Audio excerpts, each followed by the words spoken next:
Welcome to episode 160 of the Fully In It podcast. Would you love to be making more money in your business and seeing sales consistently come in? In this episode, I'm sharing why you may not be seeing the level of sales you desire and what you can do to shift into a flood of new inquiries to work with you. If you want to spend the last 5 months of 2024 leveling up your business, this is the episode to listen to. Welcome to the Fully In It podcast with Kate Saffel, a show for powerful moms growing life-changing businesses while showing up intentionally for their families. I teach you how to create a family-first and profitable business in less time by leveraging simple strategy, mom life-friendly systems, and above all, the mindset of going fully in it. You ready? So if you are listening to this episode, you are in a place where you want to see more consistent sales coming in and the financial opportunities attached to it. You see that there's more possible for you and your business, and you are ready to shift what has been happening in a weekly and monthly basis on your business. You're just simply ready for more. Now, what may have been happening so far in your business, if you are seeing inconsistent sales or no sales, is that you may be spending a lot of time right now trying to plan out how it is that you're going to bring in more people. You're thinking about how can I get things right? What is it I need to be doing? And this has you looking at how other people are making sales. You see those people out there who just seem to be killing it, and you're trying to reverse engineer, what is it they're doing? And inevitably, you're signing up for those trainings. You're looking for the answers. And at the same time, you're also balancing this with motherhood. And so you're spending a lot of time researching and looking, but it's not turning into tangible work time, because you're waiting to have these quiet, uninterrupted blocks of time to really put the pedal to the metal, and it just has you waiting.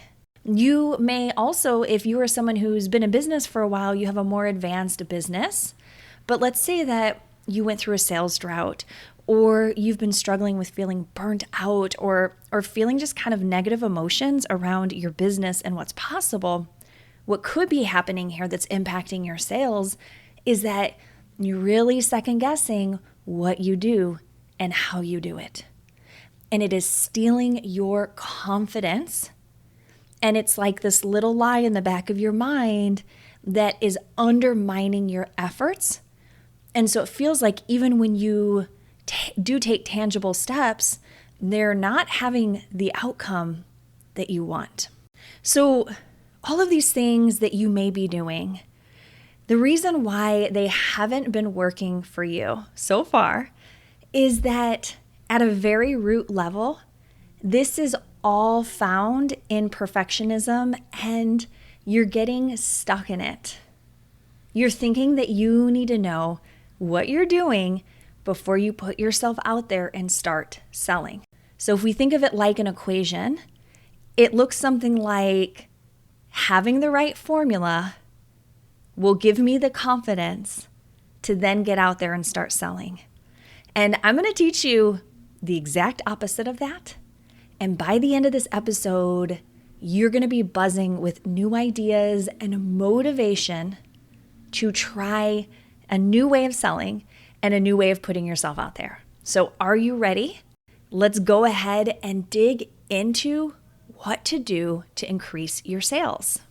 And I'm just going to be clear with you that there is a lot to sales. There's a lot of different strategies that you can learn. But if you are a newer business owner, I do not want you to worry about that at all right now. I want you instead to focus on what I'm going to teach you. And if you're a seasoned business owner, but like I talked about just a few moments ago, you've gotten really discouraged, go back to the basics, because this works and it will work for you. So the first thing I want you to do is to stop looking outside of yourself. Decide that you are an incredibly intelligent woman and that whatever simple plan you come up with to increase your sales is good enough. In fact, as you're going to see here in just a moment, I don't even want you really focusing on sales, because sometimes what that does is it creates pressure. And what we are doing with this entire episode is we are removing the pressure from you. So what I want you to do is to take messy action. Messy action means that you are getting out there and you are talking to people. You're telling them what you do. You're sharing about the ways that you can help them. You're not complicating it. You don't have to follow a perfect formula. You can trust yourself and just simply post to social media, go to networking events, do whatever you feel called to do to get around more people and let them know who you are and what you do and how you help people. But the messy action part is so important, because what happens is it helps to break that perfectionism cycle. When you commit and you just tell yourself like, hey, I'm going to take messy action. Honestly, I don't even care what the result is. I just want to get into the habit of taking action and moving forward. Inevitably, this will lead to greater results for you. So for example, in 2019, I had this awesome idea for a group coaching program, and I was so excited about it. And I wanted to fill 10 seats. And I did all the marketing. I put it out there. I put a lot of time and intention into this group. And I had people interested in it, but nobody was actually signing up and paying. And so what I decided to do, rather than just give up on the group and say, you know what, it's just not working out this time, nobody wants it, I decided to give away spots to people. And I ended up having 10 women in the group because I was willing to learn from this and gain the experience I needed as a coach. And through that process, I learned how to lead a group. I learned how to coach in a group. And ultimately, quite a few of those women ended up becoming my clients afterward. Now, why messy action works so powerfully, right? Like your brain will tell you like, no, it doesn't. I need to figure things out. I need a really clear, concrete plan. But messy action works because it gets you out there. Think about it this way. So the Olympics have been going on. They've been on TV, right? And I can watch gymnastics on the TV. I can watch the running races. I can watch all these things. And I can tell myself like, oh, I could do that because I'm sitting on my couch and I am just watching them. But we both know that you have to put yourself in the arena. And the only way you get into the arena is by taking action and learning by failing over and over again and going until you do succeed. Yes, maybe some of the people you've seen in the Olympics, they have natural talent and gifts.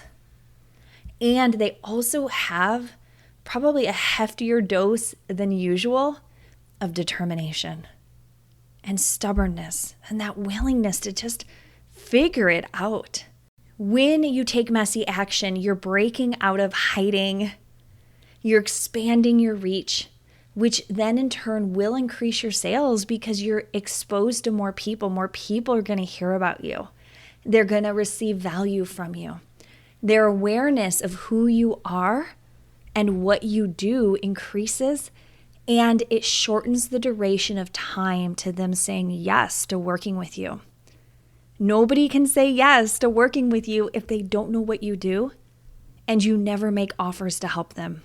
Even if what you do isn't for them, they may know someone who could really benefit from what you do. So there is such an advantage to just putting yourself out there. Let this encourage you to take action every single day. You don't have to have a perfect plan. You don't need to know what you're doing. You do need to just talk about what you do and how you can help people. I do recommend committing to a plan for how you're going to regularly connect with people and get the word out. And again, that's whether that's social media, it's networking, it's Facebook groups, it's a YouTube channel, a podcast, getting on other people's podcasts, just having conversations with people around you. get in the habit of regularly talking about what you do and hold that determination to figure things out, but be willing to fail along the way. I've had so many failures, but because I've been willing to fail, I've also had so many successes. And this is for you too. So when you're willing to do all these things that I've mentioned, what's going to happen is you are naturally going to become more confident because you're overcoming your fear. You're not staying stuck. You're not getting caught in perfectionism. And instead, you're getting to witness yourself moving in the world. And there is just something so incredible about that, about seeing yourself change before your eyes. But confidence comes from the doing, not from the thinking. I mean, yes, we do want to hold beliefs around ourselves that support our confidence, but ultimately it's you getting out in the game. Inevitably, what'll happen too is that as you become more confident, you're getting out there more often, you're just going to see more sales. This is just a matter of fact that exposure increases your sales, and you're going to build such a strong and successful business because you became a woman who takes action, who commits to what she wants, and is willing to believe that consistent, life-changing money is for her and her family. And this is for you, Mama. I see this so much for you. I hope that this episode encouraged you, that it gave you some tangible things to think about to start to shift into the business that you want. Thank you so much for listening, and I will see you next time.